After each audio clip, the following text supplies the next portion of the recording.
Hello বন্ধুরা, তো বাইরে বিভৎস গরম পড়েছে। সেই কোন সকাল 6:30টার থেকে, 6:30টার আরও আগের থেকে রোদ্দুর, মানে চোখ খুলেছে 6:30, তখন থেকে দেখছি প্রচণ্ড রোদ। তার জন্য স্কুলও জলদি, তো উঠতেও হয় জলদি। তো দেখো, কুকুকে স্কুলে পাঠিয়ে টিফিন করে পাঠিয়ে দিয়ে এসে দুপুরে রান্নাবান্নার জন্য সব কিছু রেডি করে নিয়েছি। এখানে দেখো, ঢেঁড়স ভাতে দেব আর আলু ভাজা করবো কুকুর জন্য, কারণ ও ঢেঁড়সও খাবে না, তার সাথে কাঁকরোলও খাবে না। আর এদিকে কাঁকরোল দেখো সিদ্ধ করে রেখে দিয়েছি, এটা পুর করব। আর এদিকে আদা পেঁয়াজ রেখেছি, এগুলো দিয়ে টমেটো কেটে রেখেছি, এগুলো পুরোও লাগবে, প্লাস ডিমের একটা কারি করব, সেটা তো লাগবে আর কি। তার জন্য সব কেটে কুটে রাখলাম। ওদিকে রান্নাঘরে ভাত বসিয়ে এদিকে চলে আসলাম। গরমে রান্নাঘরে 5 মিনিটও থাকা যায় না।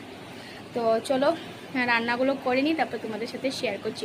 তো রান্নাগুলো আজকে তোমাদের সাথে তুড়ি মেরে শেয়ার করব, ঠিক আছে? তো চলো।